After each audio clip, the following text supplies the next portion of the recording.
Thiruvananthapuram corporation mayor V രാജേഷും deputy mayor ആശാനാഥും മുഖ്യമന്ത്രി വി ഡി സതീശനെ സന്ദർശിച്ച് നഗരപ്രദേശത്തെ കാര്യങ്ങളെക്കുറിച്ച് ഒക്കെ തന്നെ ചർച്ചകൾ നടത്തി. മാത്രമല്ല സർക്കാരിന് കോർപ്പറേഷന്റെ പിന്തുണയും അതുപോലെ തന്നെ വി ഡി സതീശൻ കോർപ്പറേഷന് സർക്കാരിന്റെ പിന്തുണയും, അതായത് വികസന കാര്യത്തിൽ രാഷ്ട്രീയമൊന്നും നോക്കാതെ കൃത്യമായ ഏകോപനത്തോടെ ഇടപെടലോടെ കേരള സർക്കാരും തിരുവനന്തപുരം കോർപ്പറേഷനും ഒന്നിച്ച് മുമ്പോട്ട് പോകാൻ തീരുമാനിച്ചു. വളരെ പോസിറ്റീവായ ഒരു കാര്യമാണ്.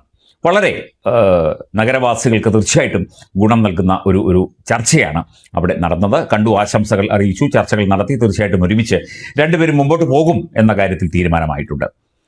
ഈ വികസനം എന്ന് പറയുന്നത് എല്ലാ മേഖലകളിലേക്കും, പ്രത്യേകിച്ചും പാവപ്പെട്ട ജനങ്ങൾ താമസിക്കുന്ന മേഖലകളിലേക്കാണ് ആദ്യം കടന്നു ചെല്ലേണ്ടത്. അവരുടെ പ്രശ്നങ്ങൾ പഠിക്കുക, പരിഹരിക്കുക. ഇതാണ് ഒരു കോർപ്പറേഷൻ അല്ലെങ്കിൽ മുനിസിപ്പാലിറ്റി, പഞ്ചായത്തൊക്കെ തന്നെ ചെയ്യേണ്ടത്. കോവളം നിയോജക മണ്ഡലം തിരുവനന്തപുരം നഗരപ്രദേശത്തെ പ്രധാനപ്പെട്ട ഒരു നിയോജക മണ്ഡലമാണ്. അവിടെ ധാരാളം പാവപ്പെട്ട കുടുംബങ്ങൾ, കൂലി തൊഴിലാളികൾ ഒക്കെ തന്നെ താമസിക്കുന്നുണ്ട്. അവിടെ ഹാർബർ വാർഡിൽ നിന്ന് ഒരു സാധാരണ സ്ത്രീ കഴിഞ്ഞ ദിവസം സമൂഹ മാധ്യമത്തിലൊക്കെ തന്നെ അവരുടെ ഒരു വാക്കുകളൊക്കെ വൈറലായിരുന്നു. രാജേഷ് സാർ സൂപ്പറാണ്, അദ്ദേഹത്തെ ഞങ്ങൾക്ക് വലിയ വിശ്വാസമാണ്. ഈ ദുരിതത്തിനിടയിൽ ഇവിടെ വന്ന് ഞങ്ങളെ കേൾക്കാൻ മനസ്സ് കാണിച്ച ഒരേ ഒരു വ്യക്തി അദ്ദേഹമാണ് എന്നാണ് ഒരു പാവപ്പെട്ട ഒരു വീട്ടമ്മ പറഞ്ഞത്.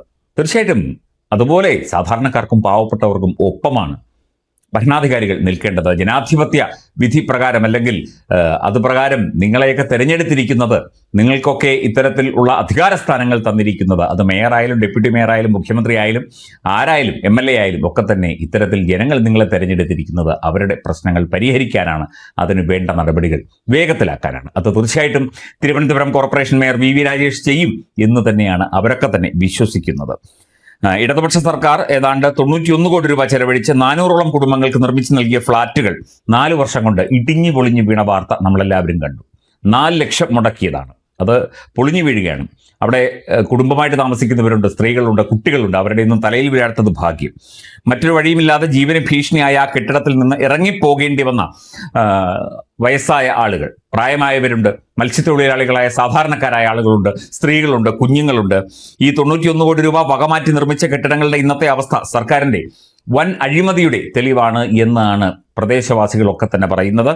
ഈ പരിപാടി കാരണം തിരുവനന്തപുരം നഗരസഭയിലും കേരളത്തിൽ ഉടനീളവും ജനങ്ങൾ ഭരണപക്ഷത്തെ കൈവിട്ടതിൽ ഒരു അത്ഭുതവുമില്ല എന്ന് ഒരു സുഹൃത്ത് ഒരു കുറിപ്പ് അയച്ചിരിക്കുന്നു. തീർച്ചയായിട്ടും അതിനൊക്കെ തന്നെ കൃത്യമായി പരിഹാരം കാണുന്നതിനായിട്ടാണ് Thiruvananthapuram corporation mayor V Rajesh ഇറങ്ങിത്തിരിച്ചിരിക്കുന്നത്. അദ്ദേഹം മുഖ്യമന്ത്രി വി ഡി സതീശനുമായി ചർച്ചകൾ നടത്തി ഈ പാവപ്പെട്ട ആളുകളുടെ വീടുകൾ പുനർനിർമ്മിച്ച് നൽകുകയോ അല്ലെങ്കിൽ പുതിയ സ്ഥലം കണ്ടെത്തി വീട് വെച്ച് നൽകുകയോ ചെയ്യും എന്ന് തന്നെയാണ് പ്രതീക്ഷിക്കുന്നത്. തീർച്ചയായിട്ടും ജനഹൃദയങ്ങളിൽ ഇടം നേടുക എന്ന് പറഞ്ഞാൽ അതത്ര എളുപ്പമുള്ള കാര്യമല്ല.